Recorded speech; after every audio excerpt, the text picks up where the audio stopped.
Dans les couloirs obscurs de l'histoire, où l'écho du fracas des épées s'éteint en murmures de peur et de foi, demeurent des récits si saisissants qu'ils semblent sculptés dans le marbre du mythe. Imaginez les croisés épuisés devant Antioche, leur corps tremblant de faim, leurs âmes vacillant entre le désespoir et la conviction, pour finalement s'élever du bord de la ruine vers un triomphe improbable. Respirez la fumée amère des sacrifices, contemplez les ombres des stratagèmes rusés, et pénétrez dans le théâtre des luttes les plus désespérées de l'humanité. Ce ne sont pas de simples chroniques de guerre. Ce sont des histoires de survie, de résilience et d'une foi presque téméraire en la destinée. Marchez avec moi dans les brumes du temps jusqu'à la cité légendaire d'Antioche. Ici, derrière des murailles alourdies par des siècles de gloire, l'ambition et la croyance s'entrechoquèrent avec une force farouche. Antioche n'était pas une forteresse ordinaire. Elle était le cœur battant des empires, un joyau de commerce et de foi où se croisaient les routes des civilisations. À l'aube du VI siècle, cette place forte byzantine étincelait comme le prix convoité des croisades, une cité dont la possession promettait non seulement la domination terrestre, mais encore l'illusion d'une faveur divine. Ainsi, devant ces murailles imposantes, se dressait une multitude d'hommes endurcis par une marche impitoyable à travers des terres stériles. Ils étaient chevaliers, soldats, rêveurs, mus par une soif confuse de salut et de gloire. Pour eux, Antioche n'était pas un simple relais, elle représentait le seuil même de la rédemption, le lieu où leur sacrifice serait soit sanctifié, soit oublié. Tandis qu'ils encerclaient la cité, l'air semblait chargé à la fois d'espérance et de crainte. La sueur des hommes se mêlait à la poussière de la terre, et chaque aube se levait non dans la paix, mais sous la promesse d'une nouvelle épreuve. Ainsi commença le siège d'Antioche, à la fois croisade sacrée et épreuve impitoyable d'endurance. Les jours se fondaient dans les nuits, et la cité devint un creuset de désespoir. La faim rongeait les os des assiégeants, leur murmurant la mort plus sûrement que les lames ennemies. Dans le silence de la nuit, seules quelques prières s'élevaient au gré du vent, se heurtant à l'odeur âcre de la terre humide et des maigres rations. L'hiver tomba comme une main implacable, saisissant les croisés d'une famine glaciale. Leur bétail périt, leurs provisions s'évanouirent, et bientôt, des hommes qui avaient jadis rêvé de couronnes célestes furent réduits à faire bouillir des lambeaux de cuir et à gratter des racines dans le sol gelé. Pourtant, même au cœur de cette noirceur, des étincelles d'humanité subsistaient. Autour des feux, des voix racontaient des récits de contrées lointaines, des éclats de rire vacillaient comme de fragiles braises, et une camaraderie née de la misère les liait contre le désespoir. Derrière les immenses remparts d'Antioche, l'incertitude régnait avec la même âpreté. Les défenseurs, quoique protégés par la pierre, étaient rongés par le spectre de la faim et des dissensions. Leur unité s'effilochait, leur confiance mutuelle se fragilisait, tandis que des rumeurs d'alliances secrètes se faufilaient dans les corridors éclairés de torchers.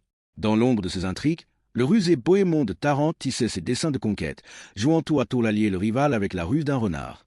Puis, alors que l'espérance s'éteignait presque au tirement, une histoire frôlant le miraculeux transforma le destin du siège. Des rumeurs enflèrent au sujet d'une relique enfouie sous la terre d'Antioche, la lance même qui avait percé le flanc du Christ. Un humble mystique, Pierre Barthélemy, affirma qu'une vision divine le guidait jusqu'à son lieu de repos. Suspendus entre scepticisme et désespoir, les croisés observèrent tandis qu'il descendait dans le sol. Les heures passèrent. Le silence pesait. Puis il reparut, tremblant mais triomphant, brandissant une lance baignée d'une lueur qui semblait céleste. En cet instant, le désespoir se brisa, et la foi s'embrasa comme un feu courant dans du bois sec. La relique insuffla une fièvre de conviction, métamorphosant des silhouettes faméliques en guerriers revêtus d'une croyance inébranlable. Des renforts, menés par Baudouin de Boulogne, vinrent bientôt grossir le rang, et les croisés, qui vacillaient jadis au bord de l'effondrement, se ruèrent désormais en avant avec une ardeur farouche. Antioche, jadis forteresse imprenable, commença à s'effondrer non pas seulement sous les épées et les machines de siège, mais sous la force irrésistible d'un esprit renouvelé. Les assiégeants étaient devenus vainqueurs, leur faim remplacée par un but, leur désespoir transfiguré en légende. Ainsi Antioche, ce fier joyau de l'Orient, ne tomba pas seulement sous les armes, mais sous l'emprise dangereuse et indomptable du feu de la foi. Leur esprit ravivé et leur vivre fraîchement saisis, les croisés avancèrent avec une férocité qui les étonna eux-mêmes. Ce qui n'avait commencé que comme une lutte pour survivre s'était mis en une campagne de conquête. Pourtant, comme toujours, le destin avait encore une épreuve à leur imposer. À l'horizon, les bannières frémissaient sous la chaleur de l'été. Une nouvelle force surgissait vers Antioche, Kerboga, l'émir de Mossoul, amenant avec lui une formidable coalition décidée à écraser les croisés et à reprendre la cité. Son arrivée ressemblait à une tempête s'accumulant au-dessus d'un champ de bataille déjà saturé de sang et de prières. L'air vibrait de tension, alors que d'anciennes fidélités s'entrechoquaient avec de fragiles alliances et que le destin d'Antioche se retrouvait de nouveau suspendu à un fil. Sous le soleil ardent, les croisés resserrèrent leurs armures et affermirent leur résolution. Leurs boucliers étaient usés, leurs corps affaiblis, mais leur conviction s'était durcie en quelque chose de plus solide que l'acier. Chacun d'eux devint plus qu'un simple soldat. Il devint un réceptacle d'endurance, un témoin de la souffrance transmuée en défi inébranlable. Lorsque l'armée de Kerbogad déferla avec le tonnerre des sabots et l'éclat de lances innombrables, l'acier rencontra l'acier dans un fracas qui semblait ébranler jusqu'aux os de la terre. La lutte fut acharnée, mais au cœur de cette tempête guerrière, les croisés découvrirent une force qu'aucune famine ni aucun siège n'avait pu éteindre. Lentement, inexorablement, la coalition de Kerbogad se fragmenta sous le poids de leur persistance. À la fin de la bataille, sa fière armée gisait en déroute, écho de l'effondrement antérieur de la cité. Antioche était à eux. Pourtant, cette victoire s'accompagnait d'un malaise, car dans le triomphe se cachaient de nouvelles ombres. La ville, jadis creusée de leur survie, se révélait désormais comme une scène d'ambition, de rivalité et de défiance. Les acclamations de la victoire se mêlaient aux murmures de la suspicion. Les frères d'armes, naguère unis par la faim et la foi, se regardaient maintenant avec l'éclat de l'envie et des intrigues politiques. Antioche n'était plus seulement un champ de bataille, elle était devenue un butin trop grand pour que la simple unité puisse le contenir. Pourtant, son histoire demeurait, gravée dans la poussière et le sang, légende de sacrifice, de délivrance et du périlleux prix de l'ambition. Mais le monde des sièges ne s'arrêtait pas à Antioche. Loin de là, une autre scène s'érigeait, de l'autre côté des eaux d'Angleterre, dans une terre qui tremblait sous le joug du roi Jean. C'était l'année 1215, et l'Angleterre vacillait au bord de l'effondrement. Le roi Jean, tristement célèbre pour ses impôts impitoyables et sa tyrannie cruelle, faisait face à la rébellion de barons qui avaient trop longtemps supporté sa brutalité. Sur ce fond d'agitation politique s'éleva le château de Rochester, dont les murs de pierre dominaient la rivière Medway, symbole défiant de résistance contre l'oppression royale.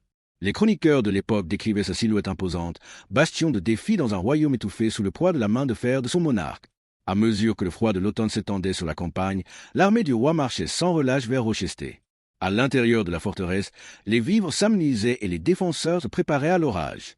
À l'extérieur, la terre tremblait sous le pas des soldats et le grincement des engins de siège, tandis que l'air lui-même paraissait saturé de crainte. Lorsque les forces royales encerclèrent le château, la terre résonna sous le martèlement des catapultes et des béliers. Des volutes de fumée s'élevèrent, l'odeur âcre du métal en fusion se mêlant aux cris des guerriers enfermés, dans un affrontement impitoyable de force et de volonté. Durant des semaines, les murs de pierre tinrent bon, refusant de céder malgré l'assaut incessant. La faim rongeait les défenseurs, et pourtant ils demeuraient debout, leur courage défiant le poing implacable du siège. La frustration dévorait le roi Jean. Les semaines s'étiraient en mois, et les défenseurs de Rochester refusaient de plier. Enfin, dans un geste qui paraissait à la fois ingénieux et grotesque, le roi recourut à une tactique si singulière qu'elle devait résonner à travers les âges. Il exigea des porcs, non pas pour les manger, mais pour les brûler. Poussés sous la tour d'angle du château, les animaux terrifiés hurlèrent tandis qu'on répandait de l'huile sur leur corps. L'odeur de la peur se mêlait aux épaisses fumées de graisse en combustion, tandis que les flammes les dévoraient, libérant des nuages de fumée âcre et suffocante qui s'infiltraient jusque dans les pierres elles-mêmes. La puissante forteresse, déjà affaiblie par un bombardement incessant, tremblait à présent sous cet assaut infernal. Pour ceux qui se tenaient à l'intérieur, observant depuis les remparts, ce fut un instant d'effroi sans pareil. Alors que la tour se fissurait et s'effondrait sous le feu et la fureur, les fières murailles de Rochester commencèrent à céder non pas face à l'acier, mais à une marée de fumée et de flammes, portée sur le dos de porcs en feu. La muraille orientale du château de Rochester gémit sous son supplice. Pierre après pierre, elle céda à la tempête grotesque de feu et de fumée, comme si la forteresse elle-même était dévorée de l'intérieur. Du haut des remparts, les défenseurs regardaient en contrebas avec horreur, impuissants devant ce déferlement de destruction. Le mur, jadis leur bouclier et leur fierté, se craquela et s'effondra en ruine. Par la brèche se déversa l'armée du roi Jean, une marée d'acier et de fureur inondant la forteresse brisée. À l'intérieur, le chaos régnait. La fumée étouffait l'air, les cris des mourants se mêlaient au fracas des épées, et le désespoir affrontait la défiance dans un tourbillon de terreur. Pour ceux qui combattaient dans ces murs en ruine, la bataille n'était pas seulement une lutte pour survivre, mais un témoignage de courage face à l'impossible. Lorsque la dernière résistance s'effondra, le château de Rochester gisait en ruine, et le royaume tout entier frissonna au bruit de sa chute. Les chroniqueurs décrivirent avec une effrayante clarté ce qui suivit. Des survivants traînés en captivité, leur sort abandonné aux caprices impitoyables du roi. Pourtant, même dans la victoire, le triomphe de Jean portait une amertume sourde. La rébellion n'était pas morte, elle ne faisait que couver, attendant une nouvelle étincelle. Cependant, la mémoire de Rochester survécut, non seulement comme un champ de bataille de tyrannie et de révolte, mais comme un récit gravé à la fois d'horreur et d'ingéniosité macabre. Les porcs enflammés qui avaient fait tomber ces murs devinrent célèbres, murmurés dans les chroniques, chantés dans les ballades et débattus dans les tavernes. Certains y voyaient un symbole de génie impitoyable, d'autres un acte de désespoir grotesque. Mais tout s'accordait. Jamais la guerre n'avait révélé ses absurdités avec une telle intensité. Pour ceux qui avaient tenu derrière les murs de Rochester, le siège fut bien plus qu'un affrontement d'armes. Ce fut la faim, la peur et l'endurance tissées ensemble. Ce fut des hommes et des femmes trouvant l'unité dans l'épreuve partagée et la défiance au cœur du désespoir. Alors qu'ils voyaient leur monde s'effondrer dans la fumée et les flammes, leur résilience devint un témoignage de la volonté tenace de l'esprit humain. Le roi Jean lui-même ressortit de ce siège comme une figure à la fois crainte et honnie. Sa stratégie, à la fois cruelle et atypique, dévoilait la sombre créativité d'un souverain prêt à exploiter n'importe quoi, pierre, feu ou chair vivant pour arracher la victoire. La chute de Rochester fut un triomphe, mais aussi une tâche, rappel de la distance à laquelle le désespoir pouvait pousser même les plus puissants des rois. Ainsi, l'histoire de Rochester se transmit de génération en génération. Un rappel sévère des singularités de la guerre, de la mince frontière entre ingéniosité et folie, et du courage qui subsiste même lorsque les pierres elles-mêmes s'écroulent. Elle demeure une pièce du vaste tableau médiéval où conviction, cruauté et endurance se peignaient ensemble d'un pinceau implacable. Mais l'histoire avait encore d'autres épreuves à révéler. Au cœur du XIIIe siècle, une autre forteresse était destinée à écrire son récit dans le sang et la patience, le château de Kenilworth. Se dressant fièrement au milieu des terres ondoyantes du Warwickshire, Kenilworth s'élevait comme un vaste bastion de force et de défi. Ses défenses imposantes et ses hautes murailles appartenaient à Simon de Montfort, un seigneur rebelle qui avait osé défier l'autorité du roi Henri III. En 1266, cette puissante forteresse devint le centre du siège le plus long et le plus éprouvant de l'Angleterre médiévale, une confrontation qui devait durer 6 mois implacables, de juin à décembre. Le prince Édouard, futur roi Édouard Ier, commandait les forces royales. Avec lui venait tout l'arsenal de la guerre médiévale, des trébuchets lançant d'énormes blocs de pierre, des projectiles enflammés embrasant le ciel, et une armée décidée à affamer les rebelles jusqu'à leur soumission. Pourtant, derrière les murailles de Kenilworth, se tenaient des défenseurs aussi inflexibles que la pierre qu'ils protégeaient. Leur résolution, aiguisée par la loyauté et la nécessité, était celle de vaincre non seulement leurs ennemis, mais aussi le lent et impitoyable duel contre le temps lui-même. La vie à l'intérieur du château devint un creuset d'endurance. Chaque miette de pain, chaque goutte d'eau était mesurée et rationnée avec une minutie douloureuse. La faim creusait les joues, la fatigue courbait les dos, et pourtant les défenseurs refusaient de céder. La maladie rôdait dans les couloirs humides, l'odeur des corps non lavés se mêlant à celle de la pierre détrempée et de la fumée. Chaque journée devenait un combat non seulement contre l'armée du roi, mais aussi contre le désespoir lui-même. À l'intérieur des murs de Kenilworth, le temps s'alourdissait dans un rythme lent et accablant. Ce qui avait jadis été une forteresse prospère devint une prison d'endurance, où chaque jour paraissait dérobé au désespoir. La maladie s'infiltrait silencieusement dans les étroits couloirs, sa main invisible plus terrifiante que les épées ou les machines de guerre. L'air était saturé de l'odeur épaisse des corps non lavés, mêlée au souffle humide et terreau des pierres mouillées. Pour les défenseurs, la survie elle-même devenait une bataille, et même le plus petit acte de défi, une flèche tirée, un cri de ralliement, une porte tenue pour une nuit de plus, était une victoire arrachée à la souffrance. Pourtant, dans ce creuset naquit quelque chose de profondément humain. La solidarité se forgea dans le feu de l'adversité. Chevaliers et roturiers, autrefois séparés par le rang et le privilège, se tenaient désormais côte à côte, liés par la faim et par l'espérance. Autour de maigres feux et dans des chambres éclairées à la chandelle, des histoires furent contées, des chants s'élevèrent, et des rires, fragiles mais sincères, résonnèrent contre la froide pierre. Le récit devint un bouclier contre le désespoir, transformant leur misère en une expérience partagée de résilience. Même la nature sembla se joindre à la lutte. La pluie s'abattit sur les assiégeants comme sur les assiégés, transformant le sol extérieur en un bourbier de boue et de misère. Les douves gonflèrent, leurs os sombres et épaisses entravant l'avancée des forces implacables du prince Édouard, tout en compliquant les réparations des défenseurs. La tempête frappait sans distinction, amis comme ennemis, et rappelait cruellement que la survie exigeait de livrer bataille à la fois contre les hommes et contre les éléments. Malgré le blocus étouffant, l'espoir s'infiltra parfois. De courageuses tentatives de ravitaillement révélèrent un réseau plus large de loyauté et de parenté au-delà des murs du château. Des alliés risquaient tout pour apporter leur aide, même si l'écart entre ambition et réalité se creusait douloureusement. Plus le siège éternisait, plus il reflétait les grandes luttes du pouvoir médiéval, un affrontement sans relâche entre rébellion et autorité, fidélité et trahison, endurance et épuisement. Enfin, lorsque la fumée des batailles incessantes et le silence de l'impasse finit par s'installer, les négociations surgirent. Ce qui suivit ne fut pas une victoire des armes, mais une victoire de l'épuisement. De ce compromis exténué naquit le dictum de Kenilworth, rare flambeau de réconciliation au milieu du carnage. Le roi Henri III offrit aux barons rebelles la possibilité de recouvrer leurs terres, geste calculé de pragmatisme destiné à recoudre le tissu déchiré du royaume. C'était la preuve qu'après des mois de dévastation, la diplomatie pouvait encore murmurer là où les épées avaient échoué à rugir. À la fin du siège, le château de Kenilworth se transforma d'une forteresse de rébellion en un siège de faveur royale. Ces pierres jadis défiantes furent revêtues du manteau de la splendeur, n'échoant plus aux cris de la révolte mais à l'autorité tranquille de la couronne et de la cour. Les mêmes murs qui avaient tremblé de sédition témoignaient désormais de l'acceptation et de l'adaptation. Pourtant, même au milieu de ces mois terribles, la vie à l'intérieur du château ne céda jamais totalement au désespoir. La musique, les récits et de petits rituels communautaires offrirent un rythme, une humanité s'accrochant à elle-même. Ces étincelles culturelles devinrent de subtils actes de résistance, rappelant à tous que, même lorsque la liberté est enchaînée, l'âme peut encore chanter. La maladie, pourtant, fut le plus cruel des adversaires.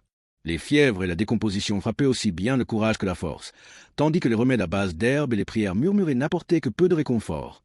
La survie devint une marque d'honneur, gagnée par ceux qui endurèrent à la fois la cruauté de l'ennemi et la main invisible de la peste.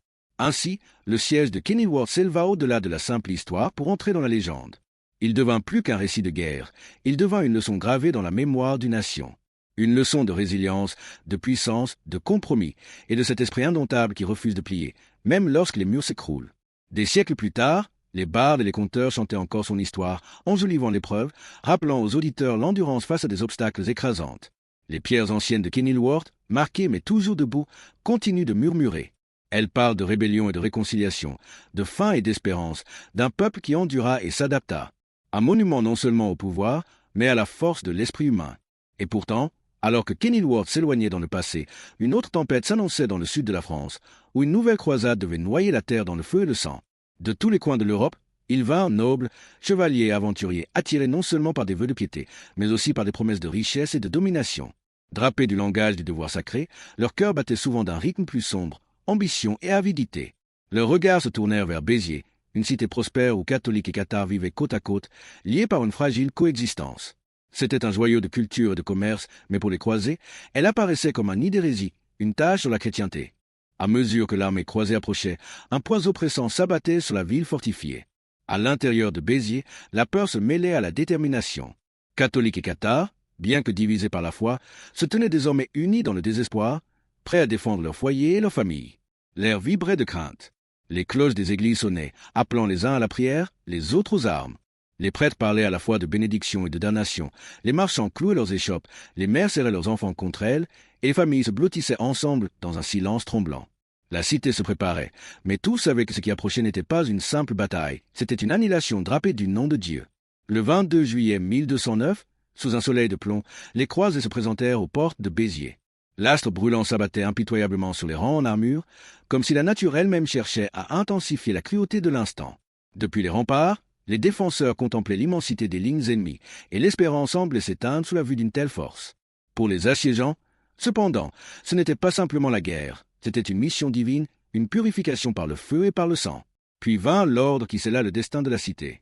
Une injonction glaçante, prononcée avec la froide certitude du fanatisme. Tuez-les tous. Dieu reconnaîtra les siens. Qu'elle ait été véritablement prononcée par Arnaud Amaury, le légat pontifical, ou non, ces mots devinrent l'incarnation du zèle impitoyable de la croisade. Nulle distinction ne serait faite entre cathares ou catholiques, coupables ou innocents, enfants ou vieillards.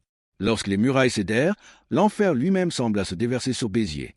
Les croisés envahirent les rues avec une férocité déchaînée. Le fracas des épées fut noyé par les cris de terreur, l'air saturé de fumée, de l'odeur âcre du bois en flammes et de celle de chair consumée. Les maisons s'effondraient en tempête de feu, les sanctuaires n'offraient aucun refuge, et même les pierres sacrées des églises ruisselaient de sang. Ni la jeunesse, ni la vieillesse, ni le sanctuaire, ni l'innocence ne purent échapper à la fureur des croisés. Ce qui suivit ne fut pas une bataille, mais un massacre, une seule journée qui effaça des siècles de culture, ne laissant derrière elle que cendres, silence et chagrin. Des rues autrefois animées de chants et de commerces tombèrent muettes sous un manteau de mort. Même ceux que des années de guerre avaient endurcis reculèrent d'horreur devant l'ampleur de la dévastation. Pour les rares survivants, la fuite devint un supplice en soi. Des familles s'enfuirent à travers forêts et montagnes, emportant avec elles rien d'autre que le souvenir de leurs proches massacrés et la faible lueur d'espérance qu'un jour, peut-être, la vie renaîtrait des cendres. Derrière eux, Béziers gisait en ruine, son cœur vibrant arraché, sa diversité écrasée sous le poids d'une conformité imposée. Bien que des siècles se soient écoulés, les cicatrices demeurent. La Béziers moderne s'est l'air reconstruite, ses rues à nouveau animées, et pourtant, sous ses fondations, résonnent encore les échos de ce jour où la foi fut pervertie en armes. Le massacre ne fut pas seulement une blessure infligée à une cité, mais un avertissement gravé dans l'histoire. Celui qui montre comment la croyance, mariée à l'intolérance et à l'ambition, peut libérer les plus sombres pulsions de l'humanité. Béziers nous enseigne encore aujourd'hui. Elle nous force à affronter la fragile frontière entre conviction et cruauté, entre foi et fanatisme. Elle rappelle que c'est la compassion, et non la violence, qui doit guider la croyance, et que le passé, aussi obscur soit-il, continue de parler avec urgence à notre présent fracturé. Dans l'ombre du début du XVe siècle, la France était un royaume à genoux. La guerre de 100 ans s'était étirée comme une tempête implacable, déchirant ses fières terres. Les cités brûlaient, les factions rivales complotaient, et la monarchie vacillait sous le poids du chaos. Parmi les braises du désespoir, la ville d'Orléans se dressait telle la dernière flamme fragile, une forteresse gardant le cœur de la France. Si elle tombait aux mains des Anglais, le rêve d'un royaume uni s'éteindrait à jamais. À l'intérieur d'Orléans, le désespoir s'infiltrait jusque dans les pierres elles-mêmes. Les vivres s'amenuisaient, la peur hantait chaque murmure, et les défenseurs vivaient chaque jour avec l'étouffante certitude de la défaite. Pourtant, des champs paisibles de Domremy surgit une figure qu'aucune prophétie n'avait prévue, une simple paysanne nommée Jeanne. Elle ne portait ni sang noble, ni renom militaire, seulement une bannière, une armure empruntée, et une foi inébranlable en l'appel de Dieu pour sauver la France. Lorsque Jeanne entra dans Orléans, ce fut comme si l'air lui-même changeait. Les soldats qui s'étaient depuis longtemps résignés au désespoir redressèrent leurs colonnes vertébrales, gonflées d'un nouveau courage. Les citadins, épuisés par la faim, levèrent la tête vers son assurance rayonnante. Elle ne brandissait pas une épée, mais quelque chose de bien plus grand, une vision, une conviction que la France n'était pas perdue. Sa bannière flottait au-dessus des remparts telle une promesse venue du ciel. Le plan de Jeanne défiait toutes les conventions de la guerre de siège.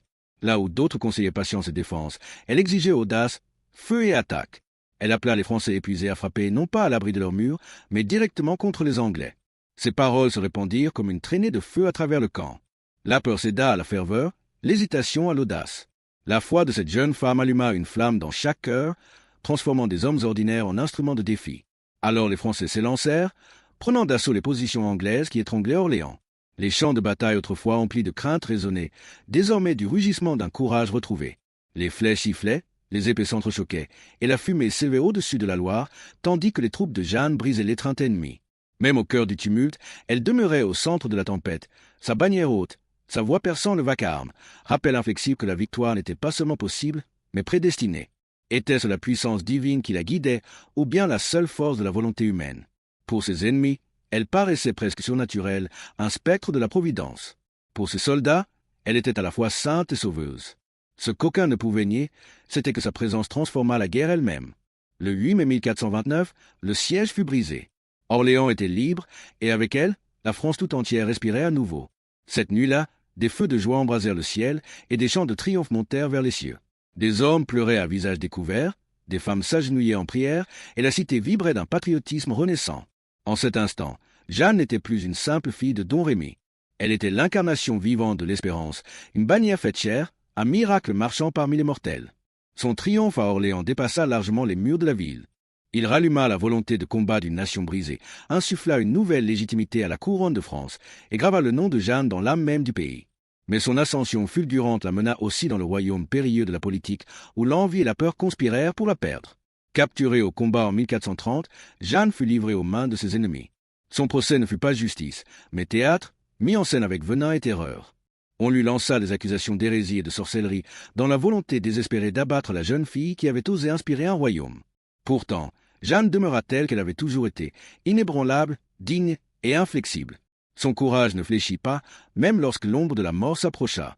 Dans sa dignité immuable, elle laissa derrière elle non seulement la légende d'une sainte guerrière, mais aussi le témoignage éternel que la foi, qu'elle soit divine ou humaine, peut soulever des nations, et qu'elle ne peut être détruite, pas même par le feu. En 1431, lorsque les flammes s'élevèrent autour du bûcher, Jeanne d'Arc affronta sa fin avec le même courage inébranlable qui avait défini toute sa vie. Sa voix ne trembla pas, son esprit ne vacilla pas. Les témoins racontèrent qu'elle leva les yeux vers le ciel, comme si son regard traversait le feu pour atteindre l'éternité. En cet instant, sa mort ne fut pas une défaite, ce fut une transfiguration. Son martyre l'inscrivit dans la légende, en un symbole bien plus grand que la jeune fille qui avait autrefois marché pieds nus dans les champs de Domremy. La fumée qui emporta son dernier souffle porta aussi son histoire à travers les siècles. Jeanne devint non seulement une guerrière, mais une sainte dans le cœur de son peuple. Son récit de foi et de défi s'entremêla à l'âme de la France, inspirant soldats, poètes et rêveurs bien longtemps après que ses cendres se furent dispersées au vent. En 1920, l'Église la canonisa, scellant ce que le peuple avait toujours su, que Jeanne n'était pas seulement une fille de France, mais une flamme céleste dont la lumière ne pouvait jamais s'éteindre. Aujourd'hui encore, son histoire demeure, rappel intemporel que la foi et le courage peuvent survivre aux empires. Mais alors que la mémoire de Jeanne s'élevait au rang de légende, un autre chapitre de l'histoire médiévale révélait à quel point la foi pouvait aisément se pervertir en trahison. Au début du XIIIe siècle, le pape Innocent III appela les guerriers de la chrétienté à reprendre Jérusalem. L'appel de la 4e croisade résonna dans toute l'Europe, mais dès son origine, la noble intention fut étouffée par la cupidité et l'ambition. Écrasés par le coup écrasant de leur mission sacrée, les seigneurs croisés se tournèrent vers Venise. Les Vénitiens, habiles maîtres du commerce, y virent une opportunité dissimulée sous la détresse. En échange de leur puissante flotte, ils exigèrent une aide militaire, non contre l'infidèle, mais contre la cité chrétienne de Zara. Ainsi, dans une ironie accablante, les croisés levèrent leurs épées non pas contre des incroyants, mais contre des chrétiens. Zara s'embrasa, trahi par ceux qui avaient juré de marcher sous la croix. Ce qui devait être une mission de foi avait déjà commencé à pourrir, consumé par l'avidité. Les croisés poursuivirent leur marche, et bientôt, le joyau de Byzance scintilla devant eux Constantinople. Depuis près d'un millénaire, ces puissantes murailles avaient protégé l'Empire byzantin, ces dômes dorés symbolisant splendeur et dévotion. Mais derrière ces remparts se cachaient discorde, rivalités amères, empereurs vacillants, alliances fragiles. Ces fractures tentaient autant les croisés que les trésors de la cité. Le prince byzantin Alexis-Ange, avide de s'emparer du pouvoir, les attira par les promesses d'or et d'allégeance à Rome. Déjà compromis dans leur foi, les croisés abandonnèrent leur vœu sacré et tournèrent leur ambition vers Constantinople. En avril 1204, l'impensable se produisit. Les grandes murailles théodosiennes, qui avaient défié des siècles d'assaut, s'effondrèrent sous un bombardement implacable. Les croisés se ruèrent dans la cité, non comme libérateurs, mais comme pillards. Ce qui suivit fut une profanation si profonde que la chrétienté elle-même sembla pleurer. Les églises sacrées furent dépouillées, les reliques saintes volées, et les icônes brisées sous les bottes d'hommes qui portaient pourtant la croix sur leur poitrine. Dans la basilique Sainte-Sophie, jadis cœur battant du christianisme oriental, l'autel même fut souillé, et les échos des prières furent engloutis par le tumulte du pillage. Ce ne fut pas une victoire sacrée, mais une tragédie de la foi retournée contre elle-même. Le chrétien avait trahi le chrétien, ne laissant derrière que ruine. La 4e croisade, destinée à restaurer Jérusalem, brisa au contraire les liens de la chrétienté. Là où l'unité aurait dû naître, il ne resta que rancune et suspicion. Les Grecs léchèrent leurs plaies de trahison, tandis que les Latins se repaissaient d'une gloire volée, aveugles à la fracture qu'ils venaient de graver au cœur du monde chrétien. Bien que Byzance ait repris sa capitale en 1261, l'Empire ne se remit jamais. Le sac de Constantinople l'avait vidé de sa richesse, de sa dignité et de son unité, précipitant sa lente agonie. Lorsque les Ottomans arrivèrent en 1453, l'Empire autrefois puissant n'était plus qu'une ombre de lui-même, son déclin inscrit dans la fumée et les cendres de ce siège fatal. Ainsi, l'héritage de la 4e croisade ne se dresse pas comme un récit de triomphe, mais comme un sombre témoignage de ce que devient la foi lorsque l'ambition et la cupidité en corrompent l'âme. Le sac de Constantinople ne s'acheva pas seulement avec des murs brisés et des reliques volées. Sa véritable blessure fut plus profonde, gravée dans l'âme même de Byzance. Pendant des siècles, ces bibliothèques avaient gardé les trésors de la sagesse de la Grèce, de Rome et d'ailleurs, des parchemins fragiles et des manuscrits enluminés préservés comme une flamme sacrée. Mais lorsque les croisés déferlèrent, cette lumière de connaissance fut étouffée dans la fumée. Des volumes qui portaient les voix des philosophes et des saints disparurent en cendres. Les trésors de l'art byzantin, icônes embrassées par les fidèles, mosaïques étincelant comme des étoiles sur les dômes des cathédrales, furent fondus en pièces de monnaie ou exhibés comme butin. Ce qui fut perdu ne pouvait se mesurer en or.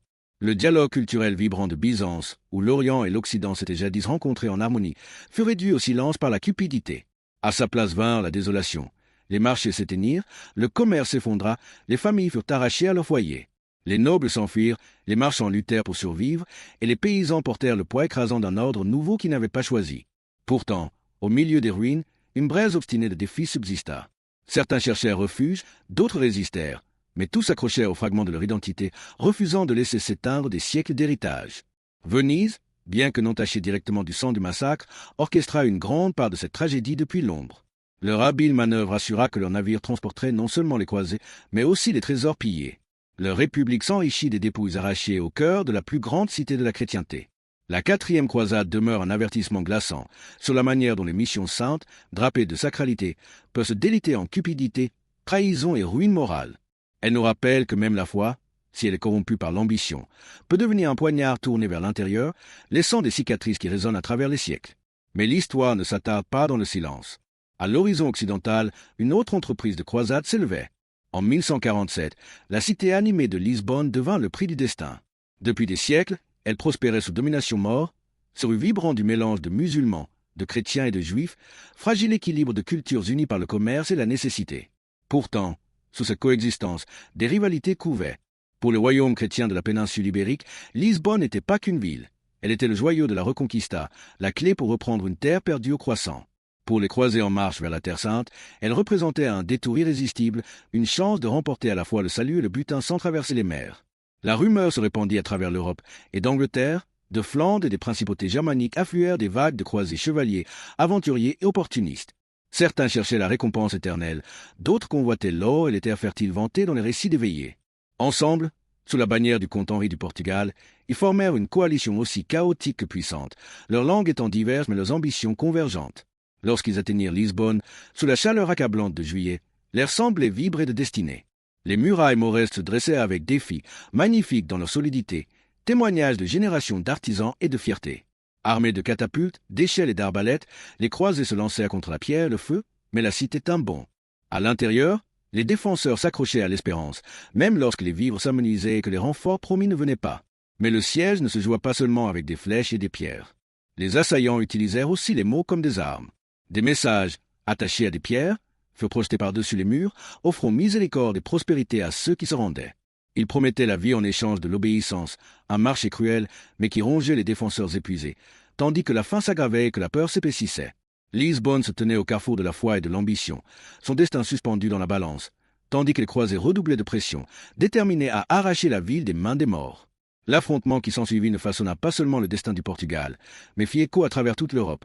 Une lutte où salut et conquête marchaient main dans la main. La chute de Lisbonne ne fut pas décidée par l'acier seul, mais par la lente érosion de l'espérance. À l'extérieur des murs, les prêtres croisés tonnaient des sermons sur la destinée sacrée, emplissant leurs armées de la conviction que le ciel lui-même marchait à leur côté.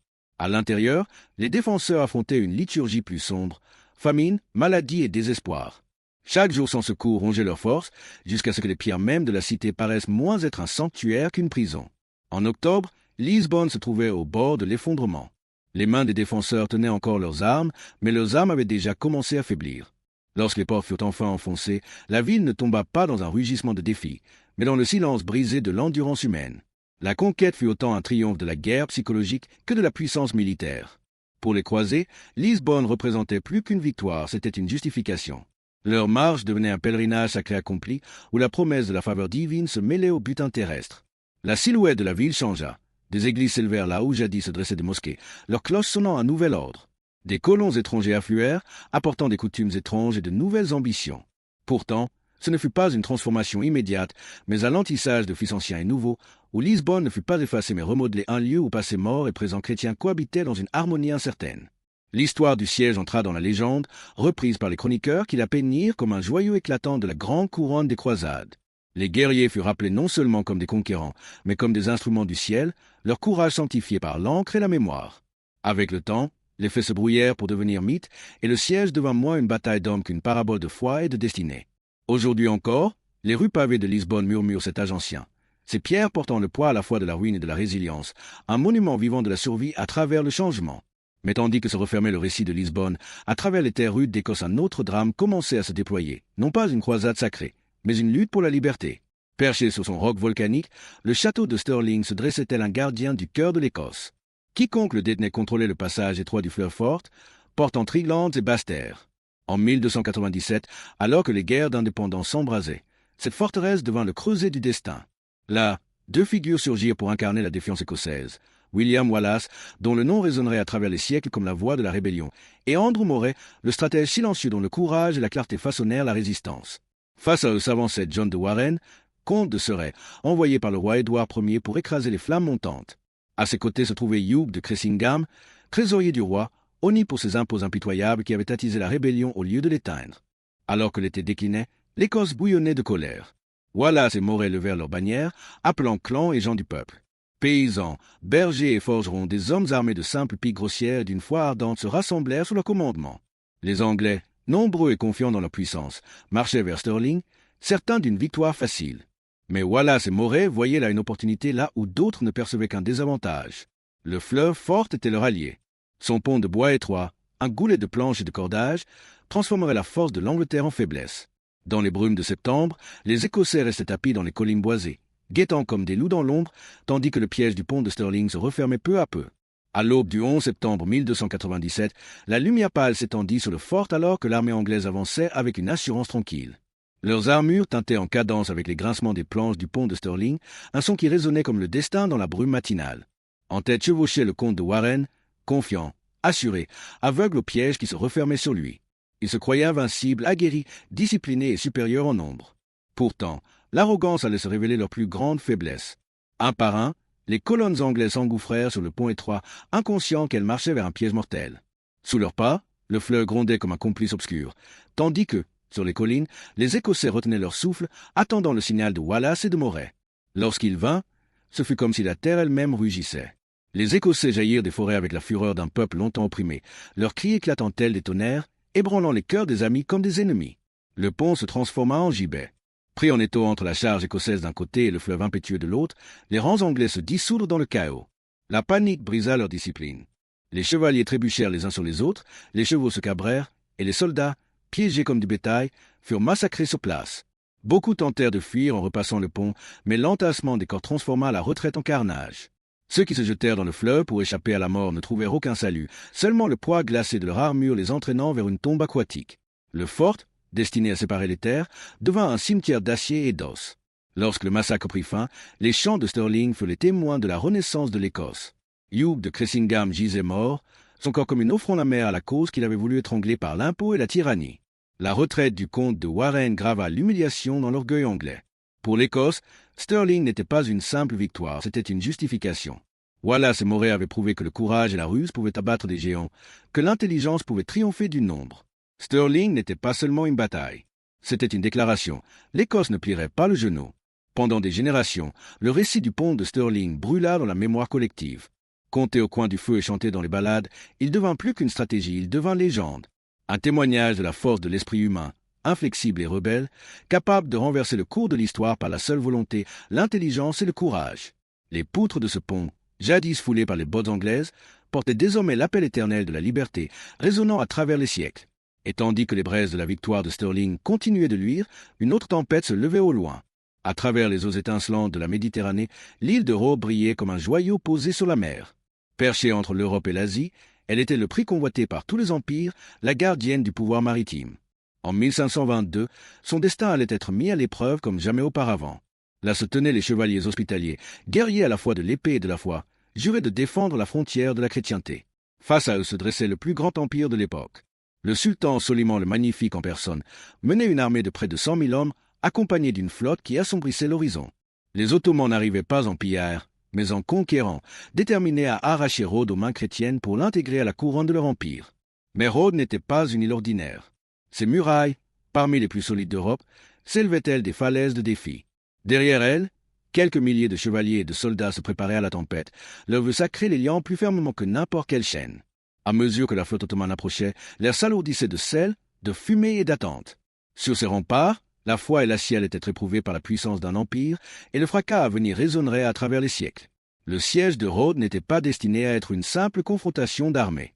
C'était un choc de monde, la foi contre l'empire, la conviction contre la force brute. Moins de 7 000 chevaliers, venus des 4 coins de l'Europe, se dressèrent face à un raz-de-marée ottoman 100 000 fois plus nombreux. Leurs armes dépassaient les épées et les canons. Ils portaient une foi si inébranlable que même l'ombre de la mort ne pouvait la plier. Alors que le soleil brûlant de juin embrasait l'île, la cité se transforma en fournaise d'attente. Les archers fixaient leurs flèches d'une main tremblante, des chaudrons d'huile bouillante frémissaient aux côtés des cuisines, préparant ce que beaucoup croyaient être leur dernier repas. L'odeur du pain et de la fumée se mêlait au relent métallique de l'acier affûté. Ce n'était pas seulement une préparation à la guerre, c'était une ultime communion avant le feu du destin. Les chevaliers hospitaliers n'étaient pas des guerriers ordinaires. Forgés dans le creuset des croisades, ils avaient longtemps équilibré l'épée et la croix.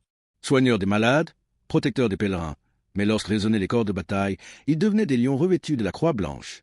Sous la conduite de leur grand maître, Philippe Villiers de l'Isle-Adam, ils fortifièrent à la fois leur corps et leurs âmes, sachant que leur défi était une prière aussi puissante que n'importe quel sermon. Chaque nuit, ils s'agenouillaient dans la prière, puis se levaient, enfermés dans le fer, prêts à donner leur vie pour plus qu'une terre, pour une idée, pour la chrétienté elle-même. À l'horizon, les Ottomans arrivèrent telle une tempête surgie de la mer. Le sultan Soliman le Magnifique, jeune mais déjà légendaire, ne cherchait pas seulement la conquête, mais aussi la justification. Rhodes avait longtemps été une épine au flanc de son empire, une forteresse de défis faisant obstacle à la suprématie ottomane en Méditerranée. Désormais, il amenait son immense armée ingénieurs de siège, janissaires et une flotte suffisante pour assombrir l'horizon. Ses canons, bêtes tonitruantes de fer, promettaient d'abattre les murs mêmes qui avaient défié des siècles. Les premiers bombardements ébranlèrent l'île jusque dans ses fondations. Les fortifications antiques tremblaient sous les projectiles enflammés qui s'y écrasaient. Les machines de siège lançaient des pierres qui pulvérisaient les tours, des mines creusées sous la terre, cherchant à faire tomber les murs de l'intérieur. Pourtant, les défenseurs répondirent par l'ingéniosité et la fureur. Du goudron bouillant pleuvait sur les assaillants, des pierres et des pots de feu dégringolaient des créneaux, tandis que les contre-guerriers transformaient la terre elle-même en champ de bataille d'ombre où chevaliers et ottomans s'affrontaient dans une obscurité suffocante. Le siège devint une symphonie brutale de chaos, le rugissement des canons, le fracas de l'acier, les cris des blessés et les prières incessantes murmurées sous les cieux étoilés. La faim rongeait les ventres des deux armées. La maladie s'insinuait dans les camps, fauchant autant d'hommes que l'épée. Pourtant, à l'intérieur de Rhodes, le courage grandissait comme une flamme refusant de s'éteindre. Femmes, enfants et civils rejoignaient le combat, apportant de l'eau, réparant les murs et se tenant aux côtés des chevaliers dans la défiance. Des moments de trahison menacèrent la fragile défense, un complot visant à ouvrir les portes faillit tout anéantir, mais l'unité et la vigilance l'emportèrent. Poussés par la résolution inébranlable de leur grand maître, les chevaliers lancèrent des sorties audacieuses, détruisant les canons ottomans et prouvant, encore et encore, que l'esprit de Rhodes était fait de fer. Mais des mois de sang et de feu épuisèrent les défenseurs. En décembre 1522, les murailles s'effondraient, les rues se noyaient dans la bataille, et les derniers combattants, bien que tenaces, savaient que la fin était venue. Les Ottomans pénétrèrent dans la ville, et Rhodes devint un champ de bataille d'allées et de places, chaque recoin disputé dans un combat désespéré. Enfin, l'honneur intact mais les forces épuisées, le grand maître l'Isle-Adam demanda des conditions. Et dans un acte rare de conquête, Soliman accorda la clémence. Admiratif devant la valeur des défenseurs, il permit aux chevaliers et aux civils de partir en sécurité, leur dignité préservée. La ville était tombée, mais elle n'était pas brisée. Le siège de Rhodes devint plus qu'un récit de défaite, ce fut une légende d'endurance. Un témoignage du courage se dressant face à l'impossible, du respect arraché même à la main de l'ennemi. Les chevaliers partirent, mais la croix blanche de leur ordre continua de briller, gravée à jamais dans la mémoire de l'histoire, symbole de défi face à une puissance écrasante.